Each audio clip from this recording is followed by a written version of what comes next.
dedicación especial para rescatar, para promover, para difundir todo aquello que hace la memoria colectiva. Entonces, uno de nuestros objetivos desde el área es trabajar en ese sentido.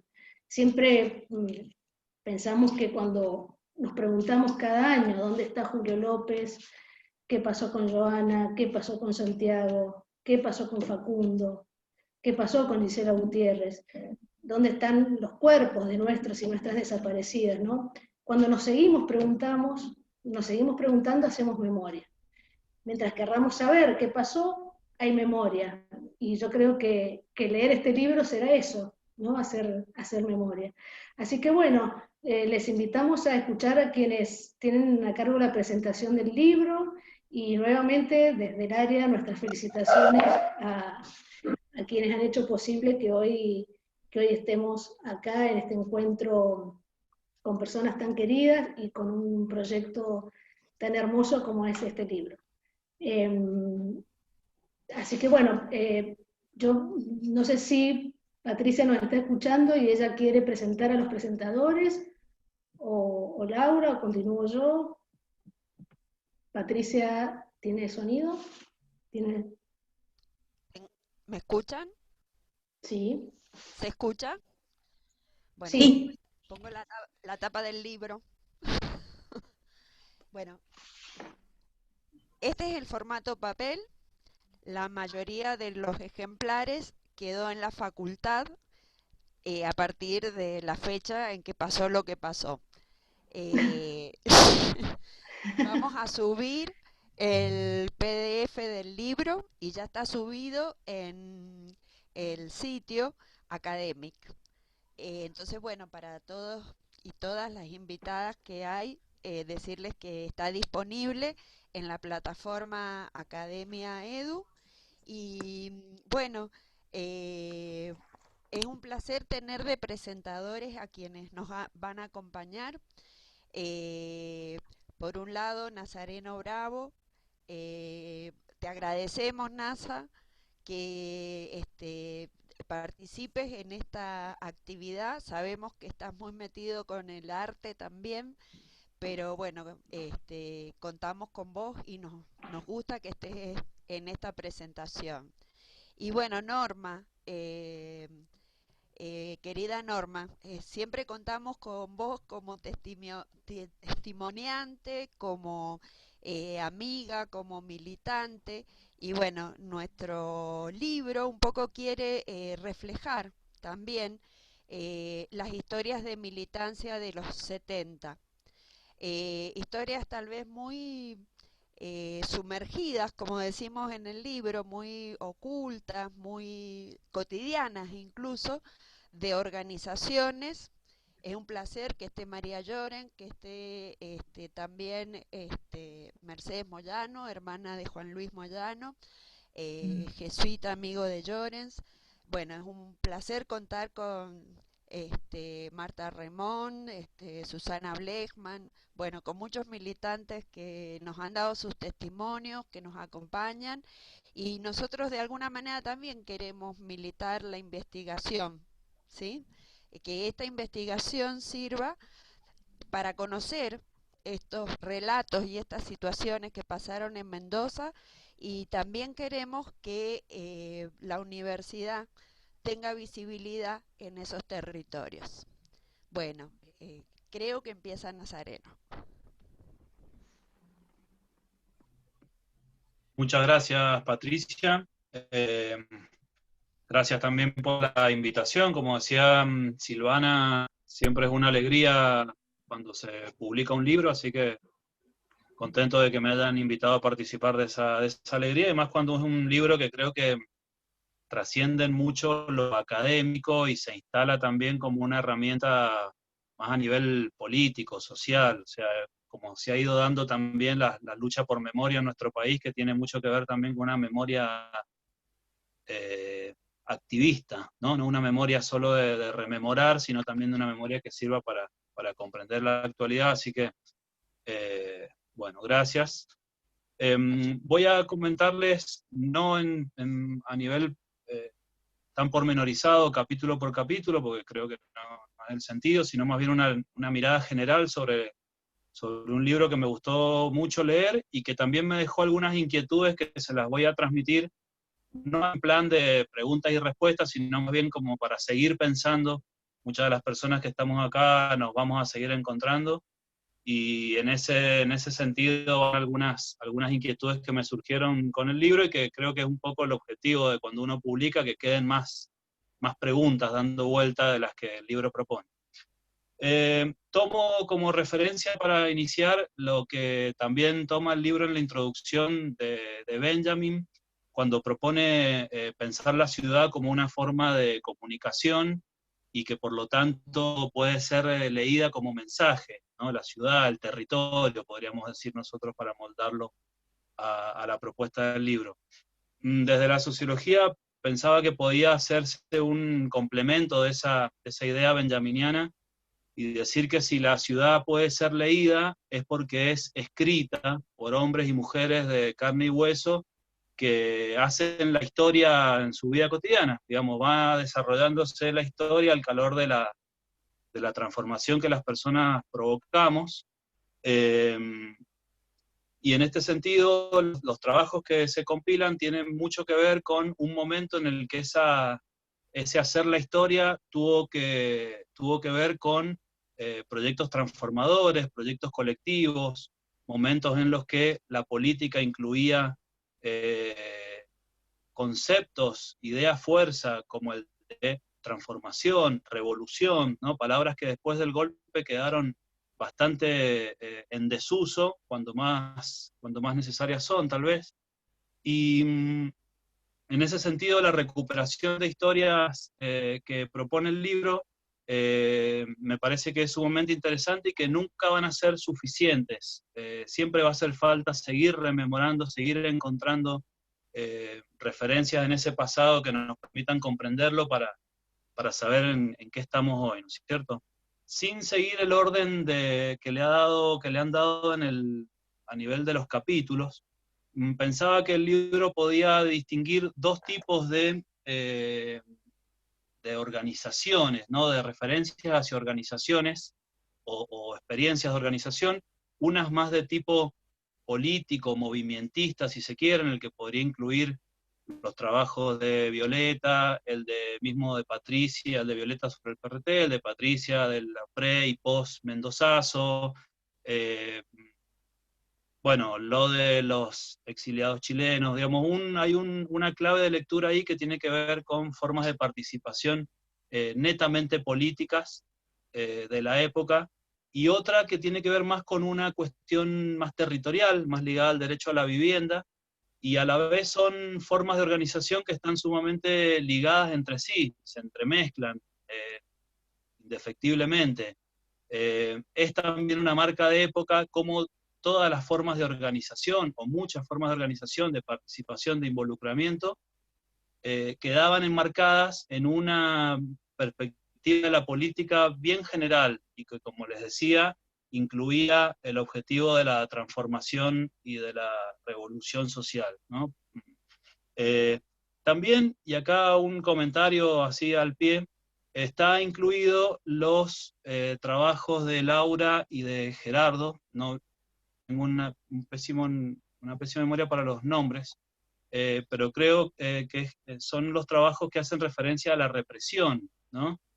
Jesuitas, el operativo Jesuitas y el operativo del Plan Cóndor.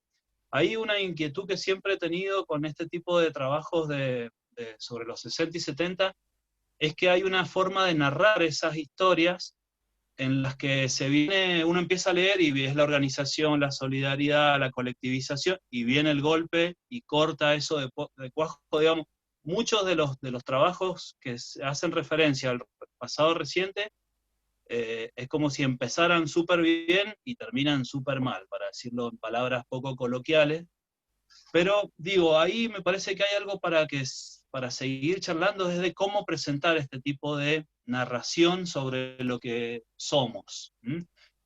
Con la idea de que no vaya a ser que quede un mensaje subyacente de que el que se organiza termina reprimido o termina mal la cosa.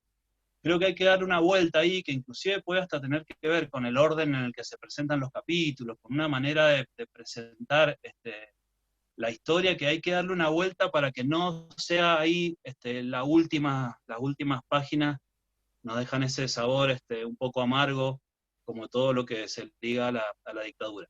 Pero digo, en plan de esta lectura del territorio como mensaje que propone el libro, creo que entre las principales mensajes que se recuperan es esta visión de lo político como una herramienta de transformación. Y algo que me llamó para bien la atención es cómo hay muchas situaciones, muchas trayectorias de la época que están teñidas por la participación política. Digo, la definición del perfil de militante, la definición del perfil de artista, que está en el trabajo de Paula Pino, el perfil de católico, si se quiere, el perfil de profesional, teñido por el posicionamiento político.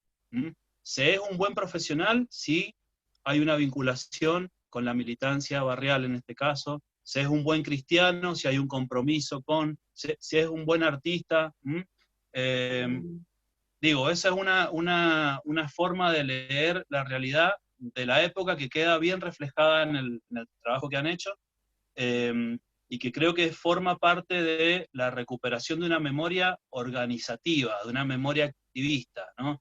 Hacer memoria no solamente de los compañeros y compañeras caídos, sino también de las organizaciones en las que esos compañeros y compañeras se sostuvieron hasta el fin de sus días, ¿cierto?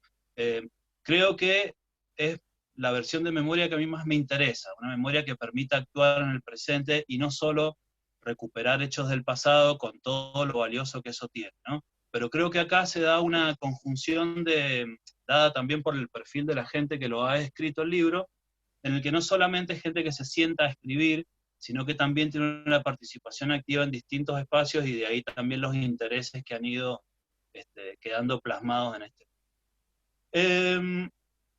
A nivel de estas inquietudes que me surgen de este trabajo, y que como dije, me pareció sumamente interesante, muy, muy amplio en sus casos de estudio, una cuestión que me quedó es algo así como a nivel de la escala desde la que nos pensamos como comunidad.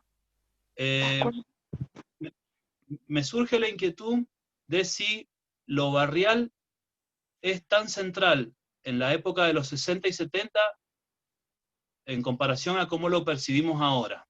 Quiero decir, el barrio como central para los estudios sociales es algo que empezó a profundizarse mucho en la década del 90, durante el neoliberalismo, cuando el desempleo provocó que fuera muy difícil organizarse como trabajadores, en el que quedara en crisis un montón de recursos identitarios que teníamos para organizarnos colectivamente, y pasa a un espacio hiperlocalizado como el barrio, que sirve, por supuesto, para la organización, para la colectivización, pero en una escala muy menor. Mi inquietud es si ustedes en el trabajo de campo, por decirlo de alguna manera, encontraron esta centralidad en lo barrial, o si en realidad el barrio es algo importante para las generaciones que le siguieron, porque fue desde ahí desde donde tuvimos que pensarnos, y estoy, por ejemplo, pensando en el movimiento piquetero como un ejemplo de organización que surge desde el barrio hacia el resto de la comunidad, si se quiere. Porque me parece que en los 60 y 70 hay otras premisas que ordenan esa militancia y esa participación, que no necesariamente tienen que ver con una identidad barrial, sino más bien con definiciones políticas, con ideas de pueblo, con ideas de dignidad. Ahí una cosa que me llamó mucho la atención en el trabajo de Verónica Kremaski es esta idea de Anderegg de casas, o de la construcción de casas de acuerdo a la dignidad de las personas. Digo, hay ahí una marca de cómo la cuestión de la dignidad, de la importancia de los sectores populares en el panorama político de la época, si lo comparamos con la actualidad, si hay alguna política pública que incluya la palabra dignidad, creo que es muy, muy, muy específica y puntual, y rápidamente podría ser impugnada en los términos de ahora por populista, por ejemplo. Pero, digo, me surgió esta inquietud si el barrio era tan importante para pensarse políticamente en los 60 y 70 como lo fue en los 90, en lo que muchos de los que estamos acá formamos parte también de ese trayecto militante post-dictadura, ¿no? Y en ese sentido, la última cuestión que me surge es algo que creo que hay que seguir profundizando en estos trabajos, y que Mendoza ahí tiene una especie de, no sé si de ventaja, pero sí de compromiso con el tema, que es relacionado con esto del barrio como eje desde el que pensarse, que es que hay que profundizar, me parece a mí, el trabajo sobre lo latinoamericano, sobre el tercermundismo, sobre el internacionalismo, que formó parte de las perspectivas de los 60 y 70.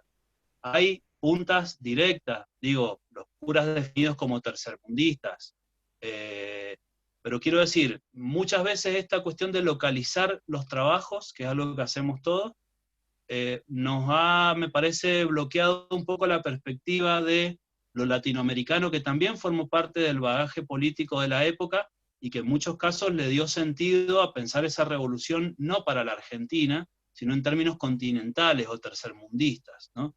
Creo, por ejemplo, que haya exiliados y exiliadas chilenos que vienen a Mendoza se vincula, por supuesto, con la cercanía geográfica, pero también con la cuestión de que había redes de compromiso político en distintos países con militantes que tenían objetivos comunes más allá de las siglas de sus organizaciones. Eso es algo que pasó y que existió antes y durante la dictadura, y que me parece que hay ahí una beta para seguir profundizando esta cuestión de la memoria como parte de la identidad, como parte de la definición de lo que somos, y que tiene que incluir o discutir más un poco esta perspectiva internacionalista que estuvo presente en muchas de las experiencias que ocurrieron en esa época. El trabajo de Violeta, por ejemplo, es uno en los que podría eso ampliarse por el perfil de la organización que ella estudia. Pero en definitiva, decía, son dos cuestiones, esto de la centralidad de lo barrial como pregunta, y de la perspectiva latinoamericana y tercermundista como algo que hay que seguir profundizando. Las cuestiones que me surgieron después de leer un libro que, como les digo, me resultó sumamente amable al momento de leerlo, lo leí súper rápido, eso siempre habla bien de los libros, me parece.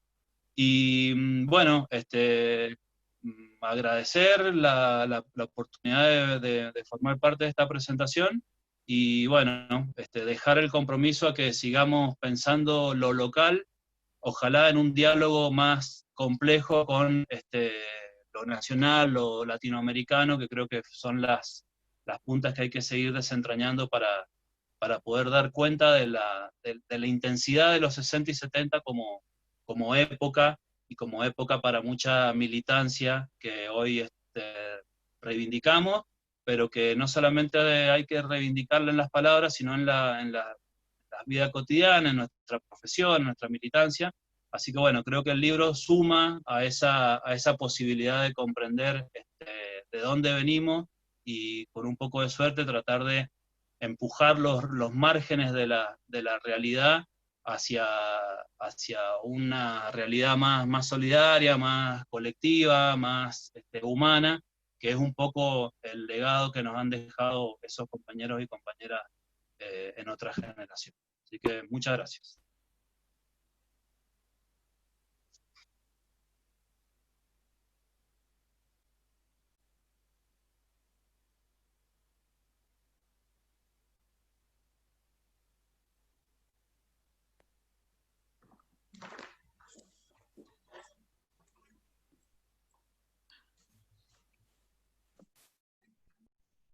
Silvana, ¿presentás vos a Norma?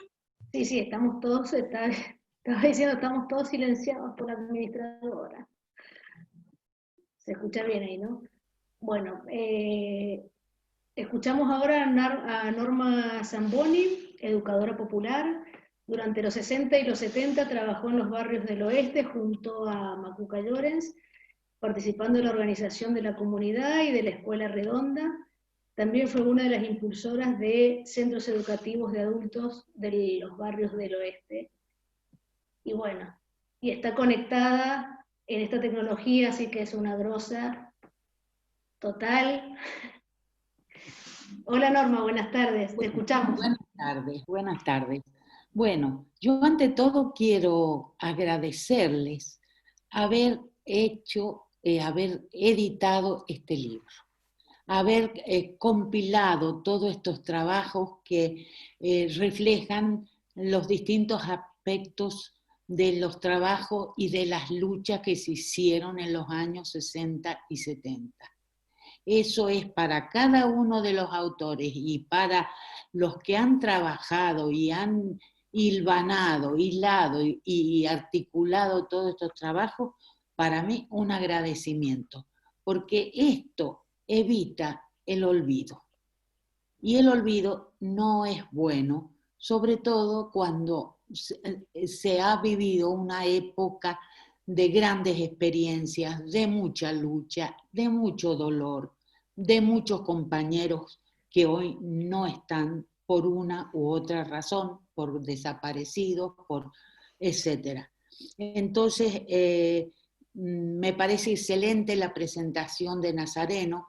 Yo más bien me acercaría a relatar, ¿no es cierto?, más cercano a todo lo que fue el barrio San Martín y Llorens, porque fue lo que viví y lo que, bueno, mamé durante tanto tiempo, donde uno cuando va a un barrio no solamente se iba con la idea de ir a dar, sino que era la idea de integrarse, que era otra cosa. No íbamos a dar nada, sino siguiendo la pedagogía de Paulo Freire, que se aplicó en el barrio San Martín en forma, era el aire que se respiraba, ¿verdad?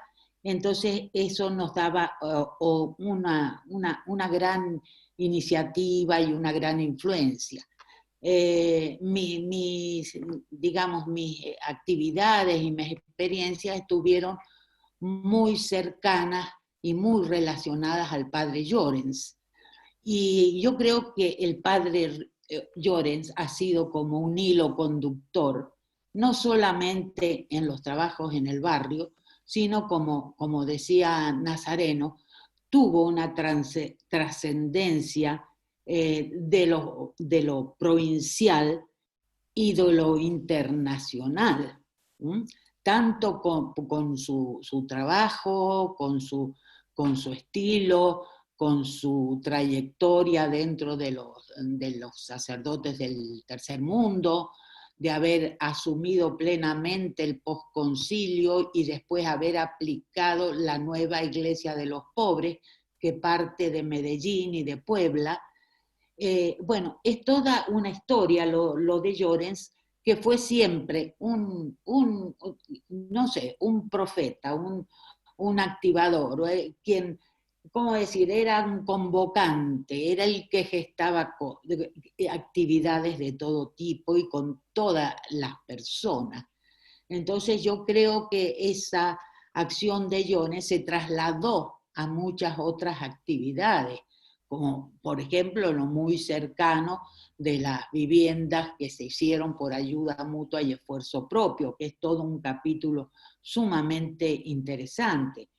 De Llorens podemos hablar todo lo que se hizo en el barrio, tanto desde la cooperativa, que bueno, si siempre se habla de la cooperativa, donde él, muy apoyado, como decía acá el compañero, por los chilenos, especialmente hubo un chileno, Mardones, que tenía una gran experiencia de las callampas, de los trabajos y de organización de Chile, que junto Mardones, Llorens, vecinos del barrio, una directora de escuela, inician esta cooperativa que fue la que fue transformando en el basural del barrio, el basural de Mendoza, en el barrio San Martín. Yo creo que es muy interesante reconocer todas estas relaciones que se fueron dando. Aparte de la cooperativa y lo que significó la cooperativa integral en el trabajo y en la lucha del barrio San Martín, fue increíble, fue increíble. A Llorens no se le escapaban montones de cosas que pasaban alrededor. Las escuelas en el barrio San Martín, en aquella época, en los 60, y claro, tenía escuelas cuyos niños no aprobaban, no eran repetidores, no avanzaban en los estudios, abandonaban. ¿Y qué piensa Llorens? Bueno, acá hay que hacer algo. Se empieza con la escuela de apoyo. La escuela de apoyo se fue transformando poco a poco con los años y con un trabajo espectacular, con una metodología de los jesuitas, en una escuela que alcanza numerosos premios por el nivel educativo y la categoría de los alumnos que salían. Es más, hace varios años en el Senado de la Nación le otorga el premio Sarmiento como mejor escuela del país. O sea, una escuelita que salió. ¿Qué decir de la educación de adultos? Toda la campaña que aparece con DINEA, que era la Dirección Nacional del Adulto, donde yo estuve más trabajando, más cercana a la Escuela Redonda, que era una escuela de una gran participación, y que, bueno, después, cuando llegó la dictadura, terminó prendida a fuego. Y muchos muy digamos, teniendo que irse o desaparecer, ¿no es cierto?, de esa escuela. También todo lo que se hizo de la campaña Crear, tantos compañeros que se reunían en casa de familia, en la propia parroquia, donde Llorens tocaba la campana para que el grupo de vecinos viniera a alfabetizarse, porque era indispensable. O sea, toda esa visión partía un poco de las inquietudes de la cooperativa, y así se fue avanzando en muchísimos aspectos que fueron trascendiendo el barrio. ¿Qué decir de los campamentos universitarios de trabajo? Ese fue realmente la universidad. Porque, claro, Llorens, antes de ir al barrio, había estado trabajando con universitarios en Córdoba, ¿no? Y claro, queda la idea de que si bien las universidades son sostenidas por todo el mundo, por toda la gente, todos los habitantes, ciudadanos, los beneficios de esas universidades los recibe un grupo de gente que a veces se convierte en una élite desentendida de todo lo demás. Y bueno, esa visión permitió, ¿no es cierto?, ver qué se podía hacer en qué se podía, trabajar con universitarios que estuvieran vinculados con la realidad de la gente.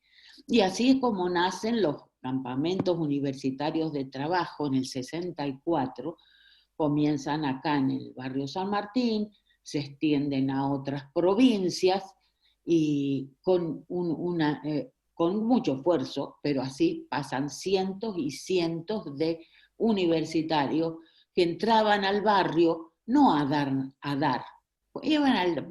no tenían que dar nada, simplemente convivir. Bueno, convivían 15 días, un mes, mayormente un mes en los distintos lugares, y venían transformados. No había mucha cátedra ni mucha cuestión. Hace poquito me escribe una campamentera que me dice: a mí el campamento y Llorens me transformó la vida, me cambió la vida. O sea, y no eran discursos, no eran cátedras, no eran nada. Era vivir con la gente lo que pasaban, los explotados, los miserables, los marginados.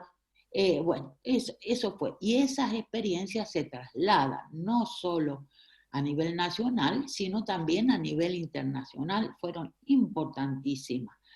O sea, algunos de los que escriben dicen que el barrio fue una universidad, y yo creo que sí, que no se equivocan cuando dicen que fue una universidad que preparó profesionales volcados a la realidad. Y bueno, eso tuvo mucho que ver en la historia del barrio, ¿no? Y en la historia del propio Llorens. También todos los trabajos que se hicieron en una forma mancomunada, como fue el sistema de construcción de viviendas por el sistema de ayuda mutua y esfuerzo propio, donde hubo muchas trabas para que no se construyera con eso, y se alargaban las gestiones, los trámites, y allí Anderlecht trabajó muchísimo empujando estos proyectos que luego trascendieron al país. En Argentina fue el primer barrio que se hizo por ayuda mutua, donde la gente construía las viviendas y nadie sabía la casa que le iba a tocar. Eso se hacía un sorteo posterior y bueno, lo único que tenían es el apoyo técnico del Instituto Provincial de la Vivienda y una colaboración. Bueno, esos barrios como es ahora el barrio Infanta Mercedes San Martín, se hizo por ayuda mutua y esfuerzo propio. O sea, fue una época de grandes iniciativas, de muchos logros y también de mucho, ¿cómo diré?, de compromiso. Mucho compromiso. Allí no se daban cátedras, allá no se hablaba de la religión, no se hablaba de religión, se aceptaba a todo el mundo en su creencia, en su posición, en lo que sea. Y bueno, ese fue realmente todo esto significó una avanzada, un despertar conciencias. Hay uno de los trabajos también que son de los que habla, de los trabajos que los artículos que se han escrito, muy buenos, todos, para devorarlos, todo este libro. Donde, bueno, menciona, por ejemplo, otras instituciones que tuvieron mucho que ver en la época, como fue el IASIF, que era el Instituto de Acción Social y Familiar, que era un ámbito de discusión, de formación teológica, filosófica, política, y todo ese, había un ambiente de movilización en la época, ¿no? Bueno, de ahí también, de ese YASIF, que fue por los años 69 hasta el 75, supongo, más o menos, propuso muchas cosas, las personas que daban cátedra, toda gente comprometida, todos eran comprometidos, excelentes personas de trabajo y de discusión. Allí realmente hubo figuras importantísimas, como fue el director del YASIF, Fernando Soler. De ese mismo YASIF surge un centro de investigación de la mujer, que fueron los primeros esbozos que empiezan a trabajarse, con reuniones los sábados semanales, con un humilde revistita donde se hablaba y se publicaba lo que en esa fecha existía. Bueno, todo ese tipo de actividades y de trabajo se hicieron en estas épocas, con mucha lucha, con mucho,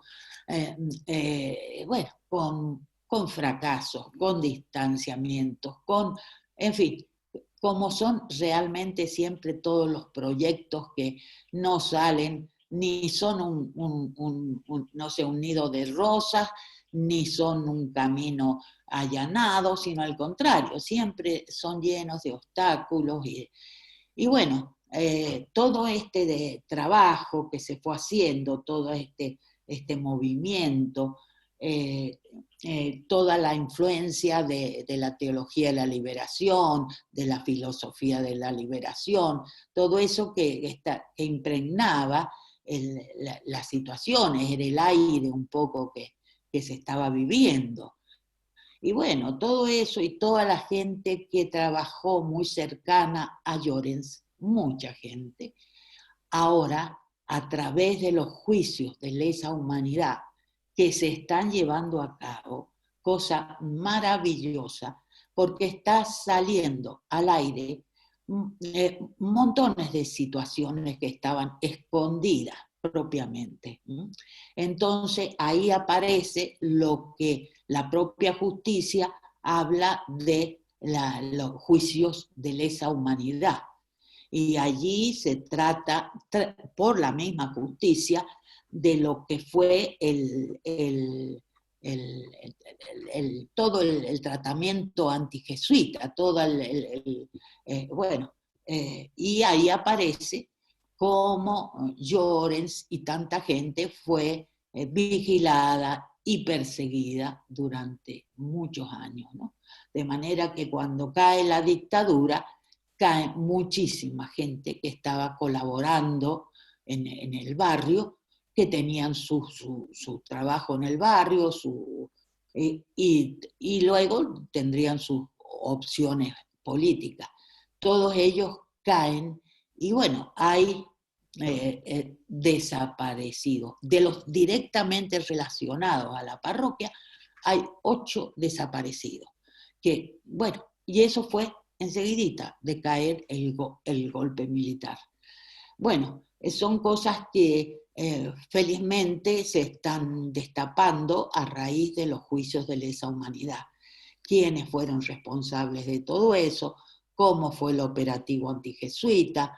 Bueno, son cosas que yo las puedo contar porque las he vivido bastante cerca. Tal vez lo mío no sea simplemente un relato de los sucesos y de lo que se vivió en aquella época que ahora, felizmente, sale a la luz. Sale a la luz por esto, por los juicios, por esta publicación de este libro que ustedes han hecho. Es formidable, porque yo creo que son historias que no deben, como ustedes dicen, no deben estar sepultadas. Tienen que salir a flote porque dejan una enseñanza, dejan la historia no se la puede borrar. Así que, bueno, yo no sé si quieren alguna más preguntas. Habría mucho más que hablar de este libro y de los artículos, los barrios, el barrio San Pablo del Algarrobal, los barrios de los compañeros chilenos que vinieron acá después del golpe militar del 73, todo el trabajo que ellos realizaron y cómo se comprometieron. Bueno, es muy amplio, esto es amplísimo y bueno, no sé, yo seguiría con otras cosas, pero es importante y es que hay que reconocer y agradecer lo que significa sacar a la luz todas estas historias, estos trabajos, estas luchas que se dieron en épocas más fáciles y en épocas dificilísimas, ¿no? Donde se pagó muy, muy gravemente historias y situaciones muy, muy, muy bravas, ¿no? Así que, bueno, eso es lo que podría narrar. Esto es muy largo, pero bueno, sería un poquito un pantallazo, un ligero pantallazo para situaciones que uno ha vivido muy cercanamente. Bueno. Muchas gracias, Norma. Muchas gracias. La idea es que hay algunos comentarios. Yo voy a decir ahora 2 palabritas y vamos a abrir el micrófono para que los autores y autoras, si quieren decir algo, lo digan, y después vamos a leer comentarios y preguntas que ya está escribiendo algunas personas en el chat. Como decía Silvana y Patricia, para nosotras es un honor que esté Norma Nazareno, por suerte también está acá, y algo que quiero agregar, que ella después quizás puede desarrollar, es que Norma, entre la enorme cantidad de cosas que ha hecho en su vida, fue parte de una primera experiencia feminista que hubo en Mendoza durante la década del 70, que algunas que andan por ahí, no sé si está Cirisa y Eva Rodríguez, han rescatado. Estaría bueno después al final si lo podés contar, porque a las que nos interesa justamente recuperar esa genealogía feminista, es fabuloso ese proceso que ustedes hicieron desde el IASIF y desde el CIM. Acá en algunos de los comentarios, Norma, dicen que grosa Norma, hay como muchos, hay una barra que te está alentando. Yo solamente quería decir 2 comentarios breves, ya para que mis compañeros y mis compañeras hablen. Retomando lo que decía Nazareno, de si realmente el barrio era tan importante, porque es cierto que, sobre todo en este libro, el barrio San Martín es central. Yo creo que es verdad lo que decís, Nasa, que quizás las identidades políticas en esa época no se definían exclusivamente a partir de lo barrial, como ocurrió después, pero a los y las que nos sumergimos en estas historias nos pareció que el barrio San Martín cumplió un rol central, porque a partir de ahí se dispararon una enorme cantidad de experiencias organizativas que nosotros recorremos a través del libro, experiencias pedagógicas, como los campamentos universitarios de trabajo, la Escuela Redonda, de la cual Norma fue protagonista, la DINEA, la CREAR. Los partidos políticos de la época vinculados a la izquierda, marxista o peronista, también tuvieron presencia. Violeta, en su artículo, cuenta cómo el PRTERP fue parte de muchas de esas experiencias organizativas. Inclusive ella misma dice, la mitad de los desaparecidos, desaparecidas de la causa del operativo antijesuita son del PRTERP. Volviendo también a lo que decía Nazareno sobre lo internacional o lo latinoamericano, la presencia de chilenos, que Milagros Molina en su artículo habla sobre el movimiento de pobladores chilenos y la influencia que eso tuvo en la organización de las viviendas. Alejandro Paredes en el libro rescata las experiencias también de chilenos a partir de la ayuda mutua, y de 2 barrios, Unidad Latinoamericana y Cristo Salvador, que dice Alejandro, Unidad Latinoamericana era por Unidad Popular y el Cristo Salvador por Salvador Allende. Bueno, también el artículo de Verónica Kremaski, que recién nombraron, con esto de la ayuda mutua. Hay 2 artículos en el libro que se corren del San Martín, que es el de Luis Gregorio sobre el barrio Los Ceibos, y Daniel Pérez sobre el Algarrobal y la Escuela Provincia de San Juan. También Paula Pino en el libro cuenta cómo en ese momento el arte sale a la calle y diferentes artistas mendocinos van desde a pintar el centro de salud del barrio Santa Elvira a hacer una muestra en las inmediaciones del barrio San Martín. Y finalmente el libro tiene una parte por ahí donde más bajón, que es la que da cuenta de ciertos procesos represivos, ¿no? Que es el operativo antijesuita, y Gerardo Marzán, que cuenta de chilenos desaparecidos de Mendoza.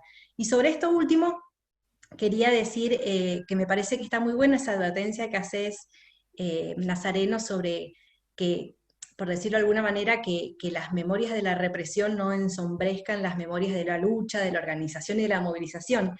Estamos siempre atentas a eso desde este proyecto, por eso siempre lo que intentamos hacer es rescatar las experiencias organizativas, pero en este caso nos parecía importante meternos ya con este tema, sobre todo porque en este contexto de juicio de lesa humanidad, acá están mis compañeras de Juicios Mendoza, y saben perfectamente la importancia central que tiene en este momento, digamos, poder narrar estas militancias, todo esto que vos viviste y acabás de compartir, Norma, ¿no? El IASIF, los campamentos universitarios, la militancia alrededor de la figura de Llorens. Nosotros decimos en el libro que, rescatando una frase que no es nuestra, que se entendía en eso, decían en ese momento que el San Martín era el Ganges de la militancia, que cualquiera que quisiera salir a militar, a donde fuera, tenía que pasar por el San Martín y hacer esa experiencia en el territorio. Bueno, eso nada más, para ahí comentarles un poco a quienes no lo han leído, que creo que es la mayoría, de qué se trata el libro. Yo no sé, Alejandro, o alguno de los autores, autoras que están ahí, Violeta, Claudia, nombro a las que veo, nada más que veo poquitas. ¿Quién quiere decir algo? Bueno, muchas gracias Norma y muchas gracias Nazareno por los comentarios que nos han hecho. La verdad que nosotros queda mucho por adelante cuando empezamos a hacer esto, la delimitación de qué experiencias tomar y qué experiencia dejar para después fue como algo difícil, y en la mayoría de los casos se decidió por tomar experiencias que tienen que ver con lo vivencial o con la subjetividad de los que han escrito los capítulos. En este sentido también esto que decía Nazareno, que por ahí es como un libro militante de la memoria, también pasa eso con los y las autoras de estos capítulos, ¿no? Es como que son autores militantes. Y bueno, y lo otro que también quería decirles, estoy viendo en el chat que están preguntando dónde conseguir el libro y todo eso. Nosotros tenemos, como decía Pato, tenemos algunos libros que quedaron atrapados en la facultad, pero también tenemos la versión PDF que se los podemos dar gratuitamente, lo podemos, no sé si acá en el chat se puede, o si no, lo podemos ir haciendo circular también. Bueno, y no sé, el resto de las y los autores que han escrito, si quieren comentar algo. Hay algunas preguntas para Norma, la vi. Sí, a ver.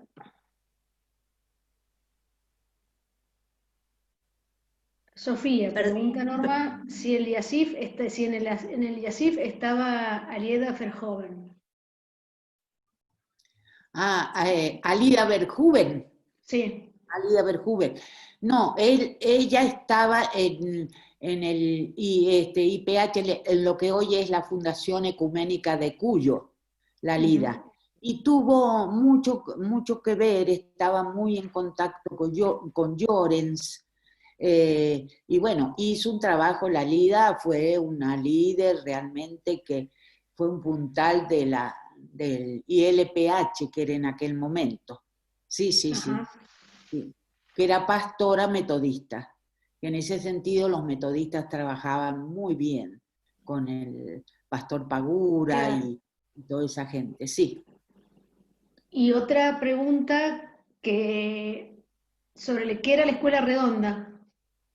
Julia, pregunta qué era la Escuela Redonda. Bueno, la Escuela Redonda porque físicamente, estructuralmente era redonda también, porque en realidad era la Escuela 29 de Dinea. Lo que pasa que era un centro educativo integral, porque ahí había desde alfabetización, capacitación laboral en todo lo que era electricidad, carpintería, costura, o sea, y con una, digamos, con una metodología propia de Paulo Freire, que eso se respiraba así. Teníamos un director, que también tercermundista, Gerardo Moreno, que habían hecho cursos en Chile con el propio Paulo Freire, cuando Paulo Freire tuvo que exiliarse de Brasil, que fue realmente una metodología y un sistema totalmente distinto de educación, saltando lo que había sido esa educación bancaria y teniendo esa relación educador-educando, educando el educador, no el maestro que es el que dicta todo y el alumno el que recibe todo. Es otra espíritu. Eso, sí, no sé si contesto suficientemente a las preguntas. Sí. Bueno, perdón, Norma, antes de que yo diría que vayamos a las preguntas, estaría bueno si alguno de los otros autores o autoras quiere decir algo, y ya después pasamos a comentarios, preguntas. Gerardo, Violeta, no sé, los que están ahí, Luis, Viole, ¿querés decir algo? Bueno, dale. La que me has señalado desde el comienzo, que me estás tirando las orejas. No, a ver, en primer lugar quisiera agradecerles bueno, a vos, Lauri, a Lale Paredes, a la Pato, que se pusieron, digamos, que tuvieron esta idea y promovieron este proyecto y hicieron el trabajo de compilación, que la verdad que está buenísimo. Así que bueno, obviamente que estoy súper agradecida con ustedes. Y después comentar 2 o 3 cositas. Me pasó justamente la semana pasada que estaba participando en un grupo de investigación en Buenos Aires, y entre algunas de las cosas que afirmaban las investigadoras con las que estaba ahí dialogando, decían como que, bueno, que en realidad el problema de que la identidad que se ha trazado entre la historia nacional y la historia de Buenos Aires ya no es un problema. Porque hace muchos años que, bueno, que ya nadie puede presentar los hechos ocurridos en Buenos Aires como nacionales, y que hay mucho desarrollo de historia regional y demás. Y yo ahí en un momento medio que les cuestioné, les dije, miren, yo no tengo la misma impresión, no he hecho tampoco un relevamiento de los últimos trabajos historiográficos. Es cierto que viene habiendo un crecimiento, pero de ahí a decir que es un problema saldado, no sé, por lo menos en mi provincia me pongo a pensar en los trabajos de reconstrucción local, historiográfica, y bueno, nada, todavía falta un montón.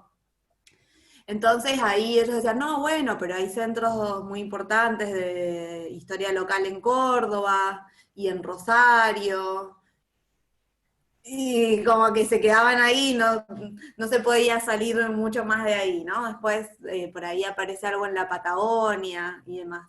Entonces, nada, me parece que es re importante, digo, traigo a colación esta anécdota como para poner en valor también el trabajo que se presentó en este libro, y seguir alentándonos y alentar a otros en la investigación local, porque efectivamente yo creo que se viene haciendo un trabajo que venimos avanzando en ese sentido, pero que todavía queda mucho por cepillar de nuestra propia historia, y me parece que vamos por buen camino y que hay que alentar en ese sentido.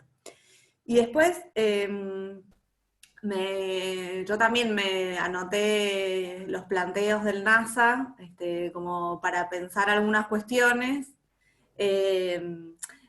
Digo, no sé, porque me parece que lo que plantea respecto de esta secuencia de lo optimista con lo cual se empieza a relatar la organización y cierra con la dictadura, la tortura, los secuestros, el genocidio, me parece que es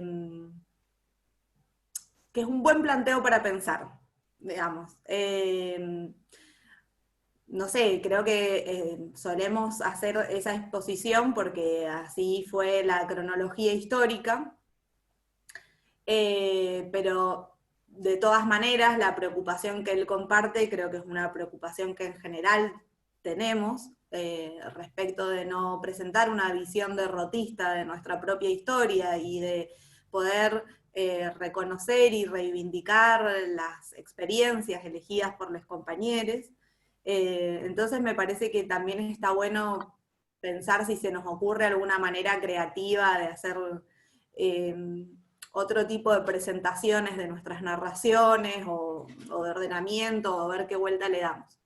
Y por último, con respecto a la centralidad de lo barrial, también, digamos, por ahí coincidiendo un poco con lo que planteaba Laura, yo creo que sí, efectivamente en los 90, a partir del desarrollo de los movimientos fogoneros y piqueteros, obviamente que creo que lo barrial adquirió otra centralidad política, pero que en los 60 y en los 70, si bien no existían ese tipo de movimientos piqueteros de lucha por Bolsón primero, por reincorporación al trabajo, por programas, bueno, cómo se fue perfilando todo eso.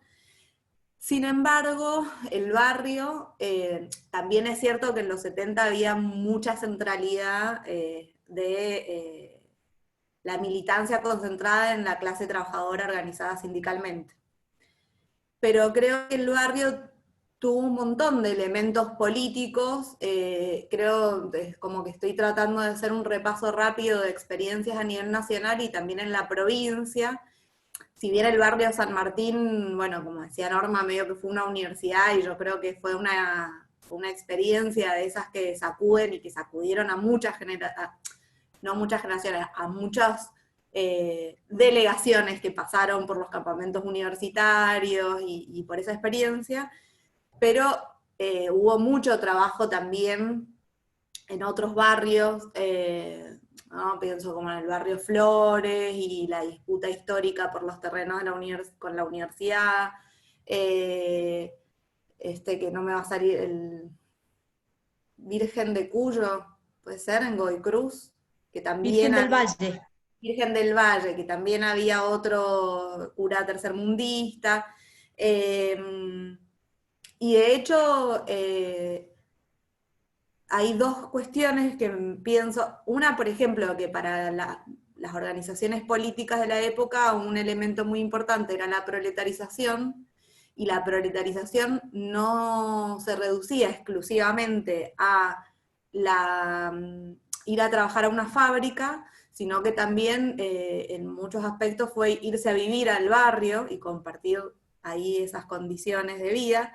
De hecho, fue el recorrido de tu mamá, de la Mariú y de Osvaldo, cuando se fueron a vivir al barrio Itatí, en Buenos Aires.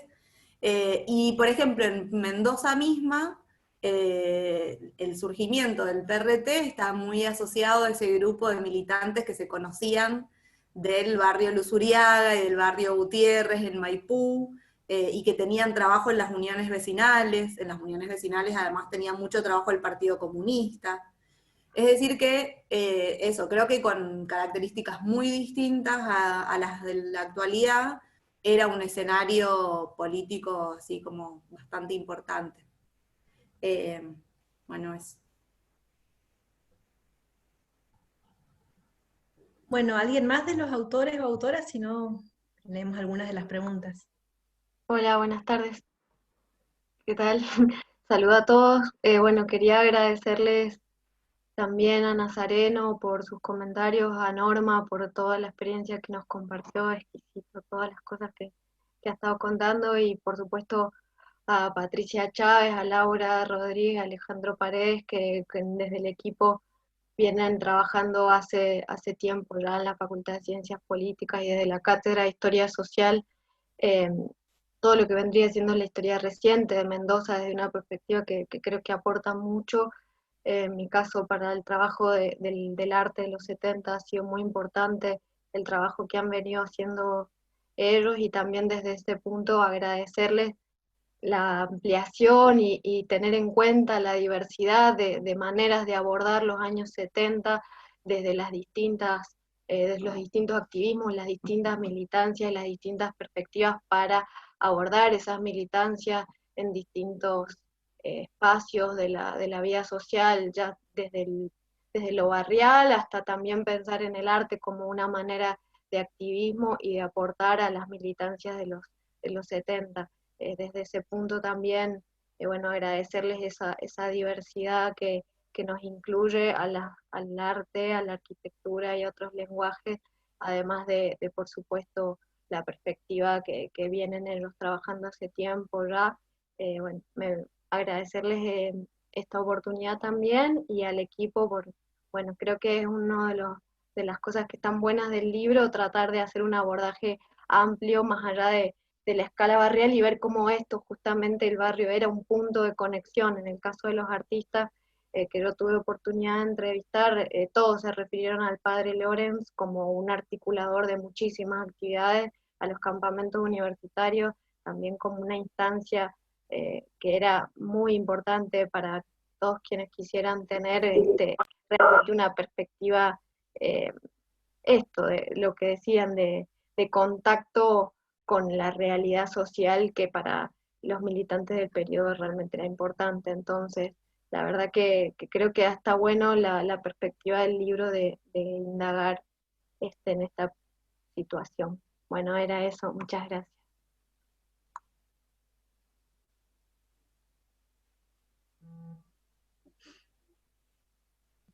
Bueno, ¿alguien más?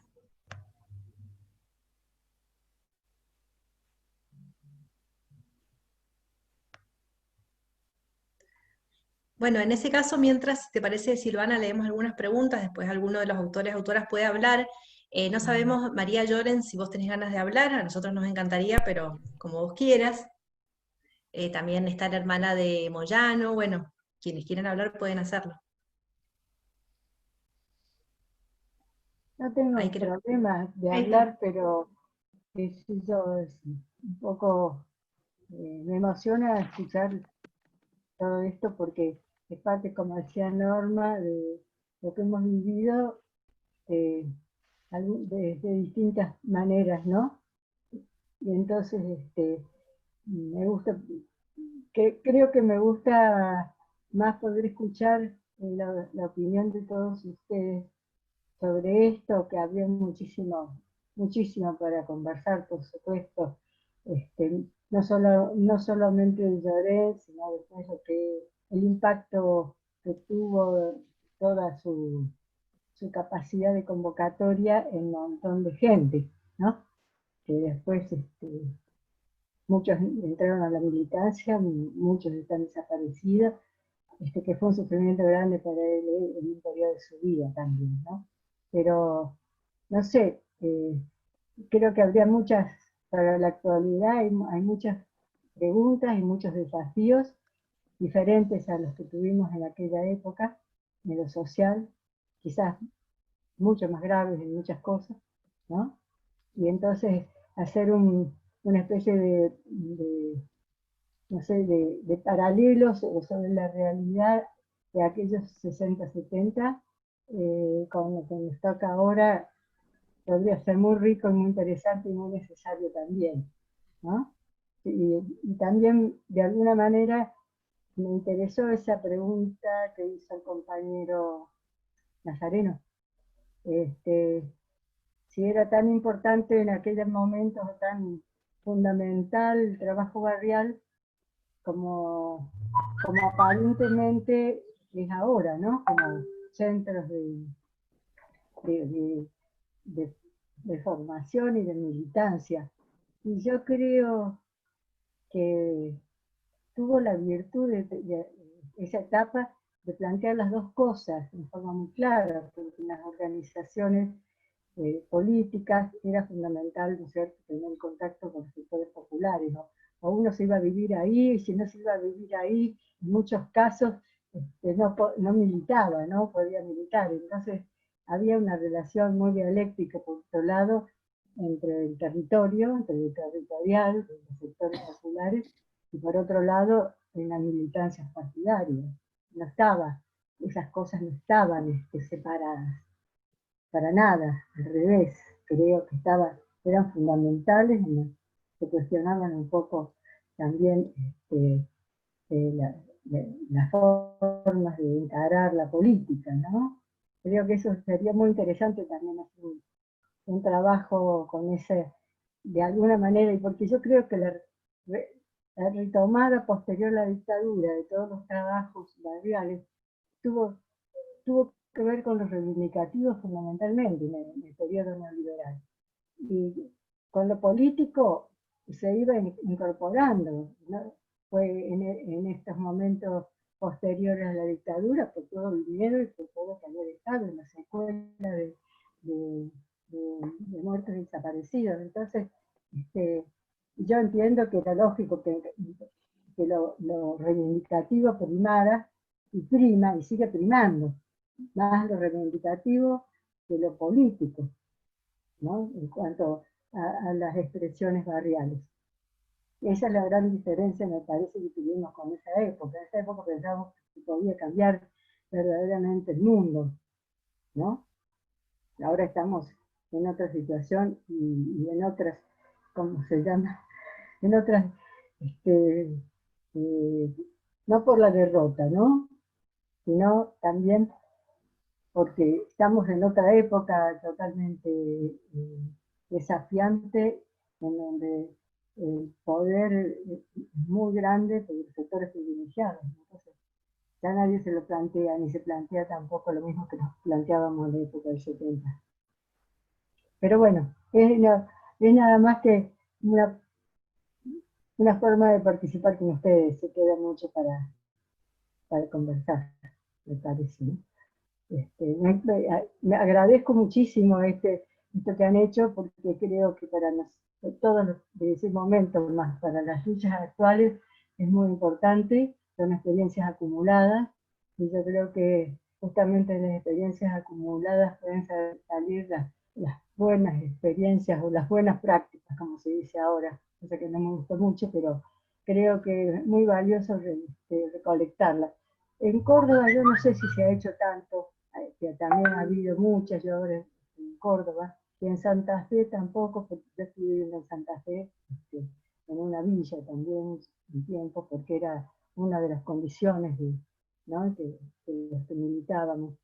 No sé si se ha hecho un trabajo profundo por todas las cuestiones populares que pasaron, y qué importante que sería, porque la verdad que ha habido cosas maravillosas y formación de gente maravillosa, el contacto con los sectores populares, de todo tipo, tanto de la gente de los sectores populares como de los militantes que iban a raíz de querer cambiar el mundo, a caminar las calles de los barrios y a estar con la gente, ¿no? Macuca siempre decía que era la universidad del dolor. Bueno, era eso. No sé si... Muchas gracias, María. Vimos que estaba también Teresita Lloren. Si quisieras hablar, Teresita, si seguís ahí, por favor, podés hacerlo. ¿Cómo? Había dos preguntas para Norma, y después le íbamos a pedir a Daniel que hablara del barrio San Pablo del Algarrobal. Norma, acá te preguntan, Sofía de Andrea, si podés hablar un poco más de la experiencia del YACIF. Y Ani Tirado te pregunta si alcanzaste a conocer a Ángeles Gutiérrez de Moyano. Bien. ¿A mí me pregunta? El YACIF fue digamos, una iniciativa surgida por gente con muchas inquietudes, profesores, gente que estaba en una línea de progresismo, de liberación, donde se hacía, se fomentaba una actitud abierta, crítica,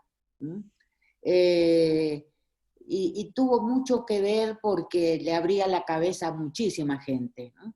Ese YACIF que consiguió, extenderse, por decirlo así, con la gente que empezó a militar en distintas actividades. El YACIF, hasta donde yo sé, tuvo por lo menos 4 años de duración. Se hacía en las noches, por problemas de trabajo de la gente, normalmente todos trabajaban.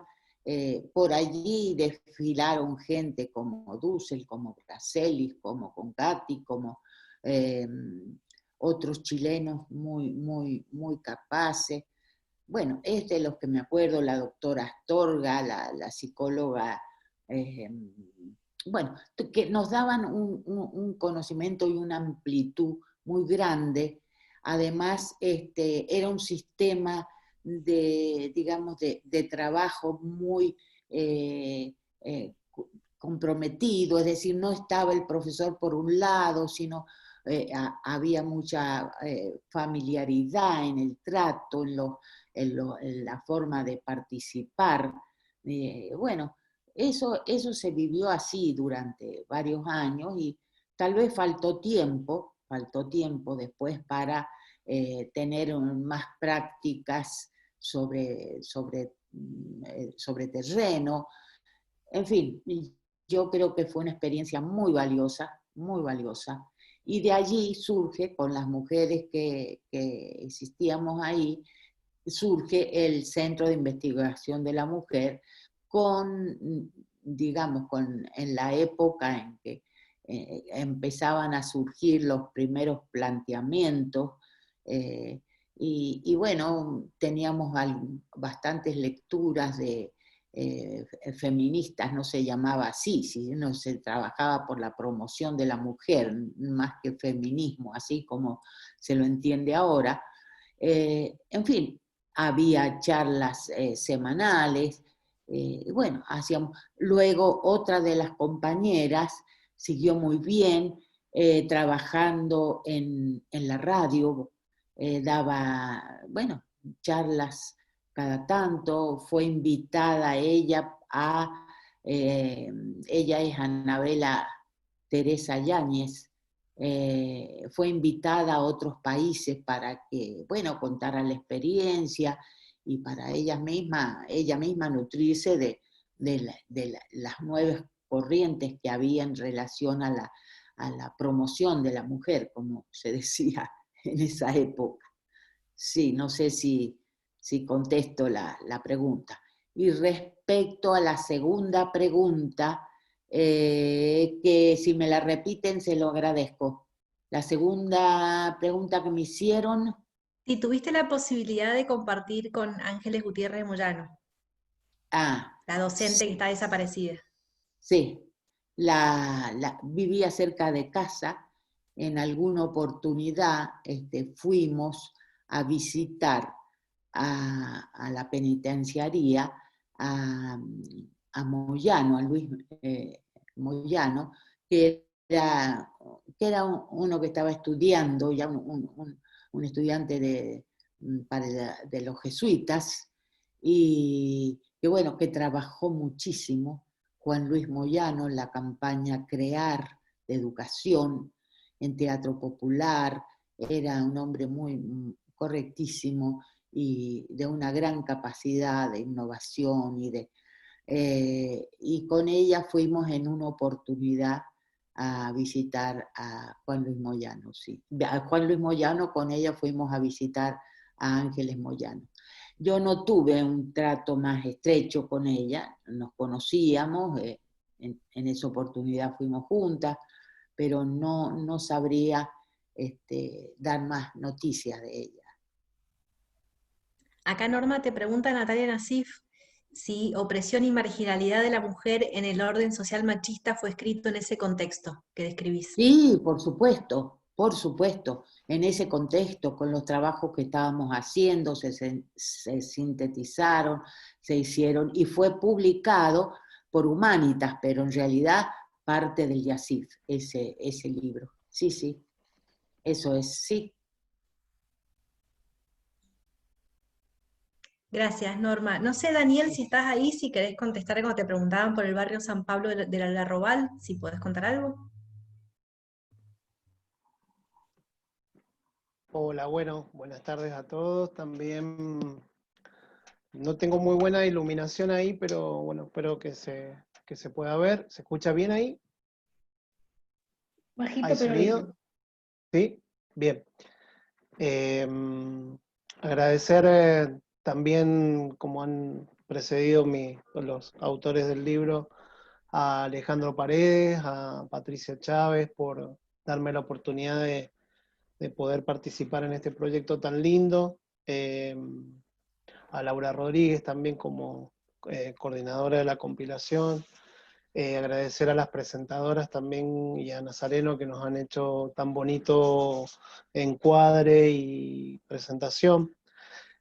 Bueno, un poco contar la experiencia del barrio de San Juan. Por ahí está un poco más alejada de lo que ha sido el desarrollo en el barrio San Martín y su creación, pero creo que tiene que ver con el marco de la época en el que se desarrolla toda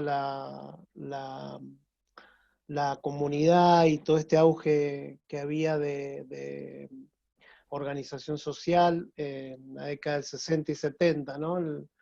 La creación del edificio nuevo de la San Juan fue una lucha sobre todo de las comisiones cooperadoras o periescolares que se llamaban en ese momento, que tenían toda una organización. Estaba por un lado el Club de Madres, por el otro lado estaba la organización periescolar o cooperadora. Y bueno, yo de hecho soy docente en este momento de la Escuela San Juan. Trabajo ya hace varios años en este espacio y hemos venido desarrollando también una experiencia de lucha por conseguir escuelas nuevas en la zona. En esto la comunidad se ha movilizado mucho en distintos periodos y yo me preguntaba de dónde venía esto, porque no en todas las escuelas pasa, no en todos los sectores pasa. Y buceando un poco en la historia, me encontré con que los celadores de la escuela han sido alumnos de la escuela antigua, o sea, de la primera escuela que hubo, que se creó en 1918, que primero eran escuelas fiscales de Mendoza, y después pasaron a ser en 1918 escuelas nacionales. Ahí tomó el nombre de San Juan, Escuela Provincia de San Juan. Y bueno, mucha gente de la comunidad, que incluso eran alumnos egresados de la escuela primaria, provincia de San Juan, actualmente también trabajaban en la escuela. Entonces, bueno, todas estas experiencias fui buscando y encontré también algunos materiales editados, como un material muy lindo que se llama Escrito por docentes y directivos de la Escuela San Juan también, que es la primera historia del Algarrobal, que me pareció muy interesante tomar mucho de ese material para poder ir desarrollando los otros aspectos.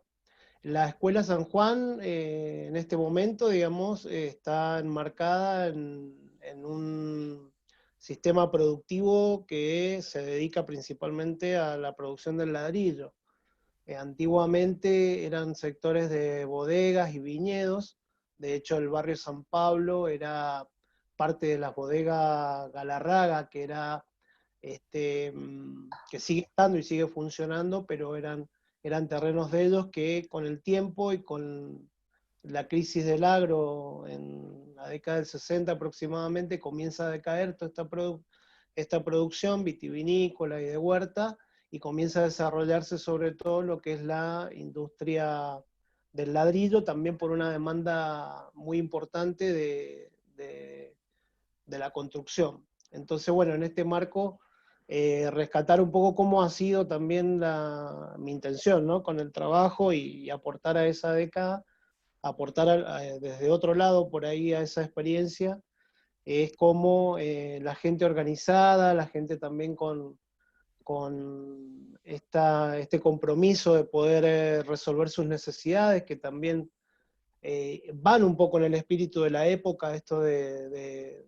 cómo en comunidad resolver una necesidad como era la creación de la escuela, que si bien venía funcionando, estaba a punto de cerrarse, porque en el lugar, en el edificio que funcionaba era muy antiguo ya, y estaba muy deteriorado, entonces era necesaria la creación de la escuela, y cómo la comunidad se pone a trabajar en ese sentido para poder lograrlo, y pelea por esto, ¿no? Con las autoridades, con la organización que tenía en sus manos, o que se pudo dar, que eran las comisiones de madre, la cooperadora.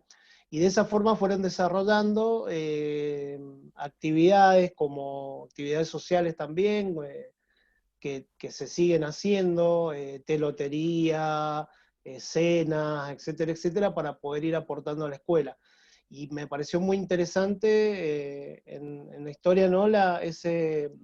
Esa defensa de la educación pública y popular desde la comunidad, y la importancia que tiene para las comunidades la presencia de la escuela, ¿no? Y la posibilidad de poder tener su escuela digna, hablando de dignidad, como decía Nazareno en un primer momento. Y bueno, esa fue mi intención, de rescatar un poco la experiencia que había sido la creación del edificio nuevo. Los celadores, por ejemplo, hay 2 celadores de la escuela que yo los entrevisté, están en el trabajo, Juana Collado, Miguel Godoy, que ellos están, Juana ya está jubilada, Miguel es actual trabajador de la escuela. Ellos comentaban experiencias, por ejemplo, ir a la escuela antigua, que no tenían estufas, entonces llevaban un tarro con carbón encendido y lo iban agitando para poder llegar con el carbón encendido a la escuela y de esa manera calefaccionarse, ¿no? Bueno, esas experiencias que me interesaba rescatar también, que no se toman en cuenta, y son pequeñas o grandes experiencias, porque a lo largo del tiempo lograr que se construya una escuela es una gran experiencia. De hecho, en estos tiempos es muy difícil lograr eso, justamente. Bueno, y la escuela finalmente se logra... Perdón, Daniel, ¿querés ir redondeando porque ya estamos como en el límite de tiempo? Dale. Bueno, eso básicamente, y quería destacar en ese artículo principalmente lo que fue el trabajo comunitario. Así que bueno, eso. Muchísimas gracias a todos. Gracias. Bueno, leo algunos saludos y felicitaciones. Ana Engelman, una genia enorme, y felicitaciones a todo el equipo, un gran trabajo. Voy a leer un comentario de Susana Blechman.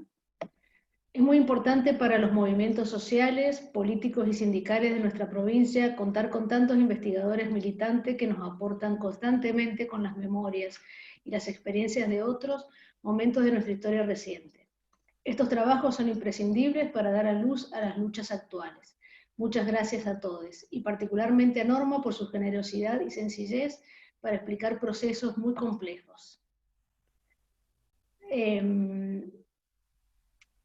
Bueno, Laura Beatriz Monte, felicitaciones por tan importante trabajo, equipo. Y dice que está muy emocionada por la presencia de María y Teresita Llorens. Natalia Nasif, que bueno, ahí leímos ya la pregunta.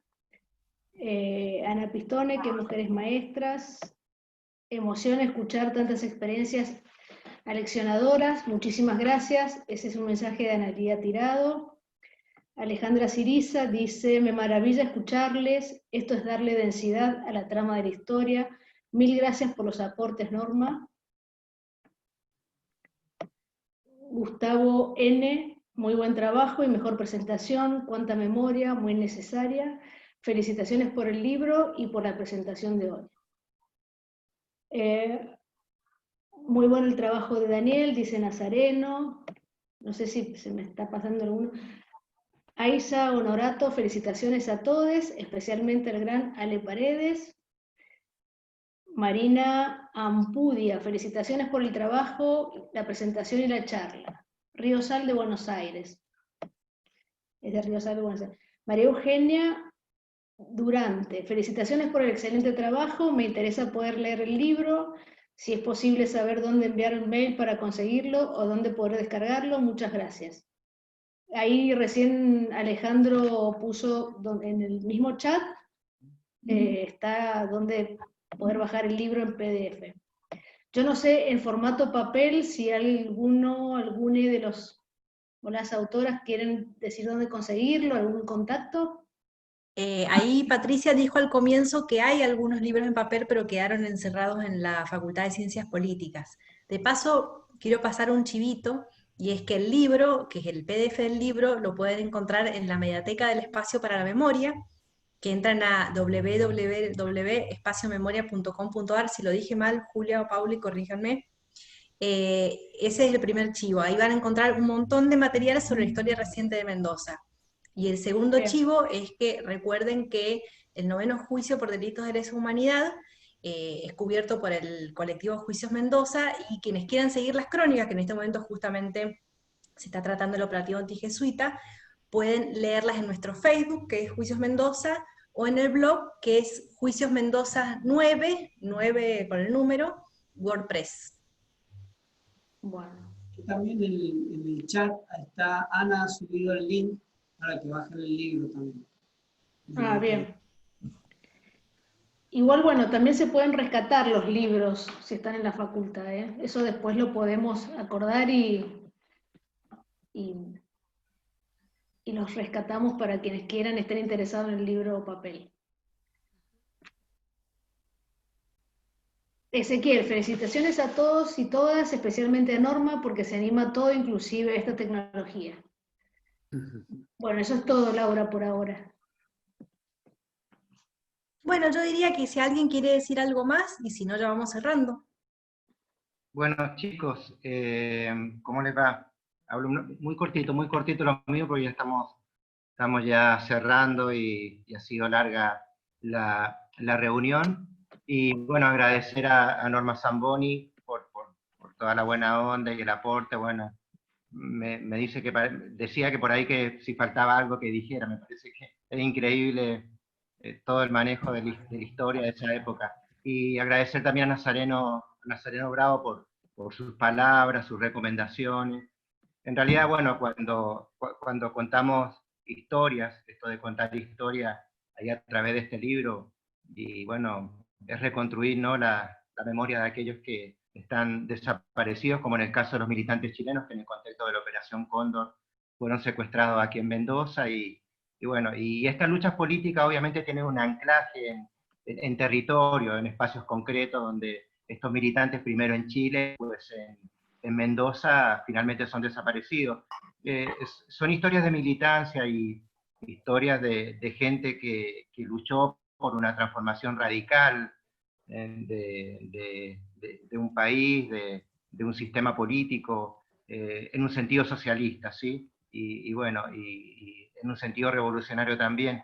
Así que bueno, al final, ¿qué es ese sabor amargo? Nazareno, te agradezco la recomendación de que cuando contamos al final la historia de cómo estos militantes, bueno, nunca más podemos verlos, pero bueno, queda también ese sabor, ese ejemplo de lucha de estos militantes, ¿no?, que dieron la vida por un cambio de orden de cosas, y que bueno, que su ejemplo pervive, y lo sostenemos con la memoria, que es esta lucha permanente por conmemorarlo, y también lucha activa, memoria activa, ¿por qué no?, como lo dijiste, Nazareno.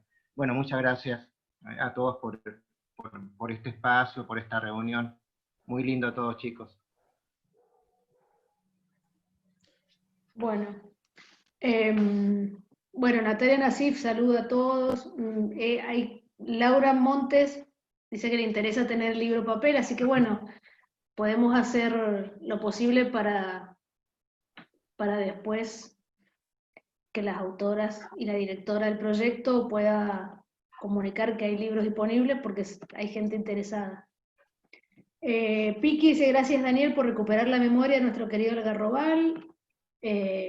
Bueno, seguro se ha pasado alguno, pero disculpen, pero bueno.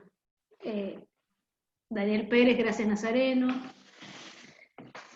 No sé, Laura, si vos tenés algo más para leer o has detectado algo que yo no, pero no, yo creo que por ahí, para que no se haga tan largo, podríamos ir cerrando. Si nadie quiere, sí, diría Norma, si vos querés decir algo para cerrar. Pero yo estoy a disposición donde uno puede hacer un aporte pequeño, humilde, pero algo que ayude a las nuevas generaciones, ¿no? Yo creo que, bueno, recordarlo y no tratar de que no sea lo que dice Nazareno, que, bueno, quede como un fracaso todo lo que se hizo. Yo pienso que no, simplemente es que todas estas cosas tienen un precio, por decirlo de alguna manera, ¿no? No son fáciles ni gratas ni graciosas, digamos así. No, simplemente eso, y que hay que seguir trabajando y luchando para transformar este neoliberalismo tan espantoso que nos estaba aplastando a nosotros y a todo el mundo, ¿no? Eso. Yo quería hacer un... Hola, ¿me escuchan? Sí. Sí, se escucha, Luis. yo soy Luis Gregorio, bueno, había escrito acerca del barrio de Los Ceibos y me acordaba de las reuniones, de las disputas que había en el barrio, que eran, bueno, bastante interesantes, porque bueno, era una discusión que se daba en forma frecuente para tratar los temas. Y me acordaba de Norma cuando le fui a llevar el libro, y esto tal vez no lo conocen mucho. Norma se reúne acá en su casa de la Sexta, pues se ha reunido, no sé si hasta hace mucho, se reunían periódicamente justamente para debatir, tratar temas con gente, inclusive algunos colegas, yo soy periodista, ya estoy jubilado, ¿no es cierto? Y por ahí toda esa experiencia de esos tiempos, me parece que ahí se volcaban en casa de Norma en esas reuniones. No, no sé si es verdad, Norma, lo que estoy diciendo. Sí, tal cual, tal Recuerdo cual. que Sí, tal cual. Sí, sí. bueno, acerca de la experiencia del barrio, bueno, era un barrio en relación con ellos de tipo ayuda mutua, no exactamente en el barrio hablaban de ayuda mutua, hablaban de asociativismo, justamente era un tipo de diferenciación, pero eran casas que se construían los materiales ahí en el barrio y eso era lo destacado. Justamente fue bastante combatido por las empresas constructoras, ¿no es cierto? Que fueron en alguna medida las que terminaron con ese tipo de programa. Yo un saludo a todos, muy agradecidos a los que han permitido que participe y participemos en esta experiencia, como seguimos participando en otras, a los comentarios que nos han hecho llegar ahora, Nazareno, el tema de la centralidad, me parece muy importante. La centralidad, yo también creo que los barrios van conformando la centralidad y las han ido conformando en todas las épocas. No sé eso, cómo, yo creo que lo distinguí a nivel de disputa, me quedó en alguna medida la duda, pero creo que los barrios en alguna medida en todos los tiempos han sido un foco, ¿no es cierto?, de identidad, de representatividad, a medida que se han ido conformando. Bueno, era un comentario que quería hacer y no sé si en este caso hasta una pregunta en ese sentido para vos, pero es nada más y dejarlos a todos ya que partamos hacia nuestros hogares. una metáfora. Bueno. Bueno, Gracias. muchas gracias Luis. Silvana, si vos querés cerrar, yo creo que ya No, estamos. cierren, Gracias también a ustedes. Gracias al área por la organización. Gracias Paula, por la Barbie, Gustavo. Gracias por la organización, Silvana. Es un gusto nuestra conexión con el área de derechos. Y también es un gusto nuestra conexión con el espacio de la memoria. Y bueno, ahí la veo a Evita y a las compañeras feministas, la gente de Rosal.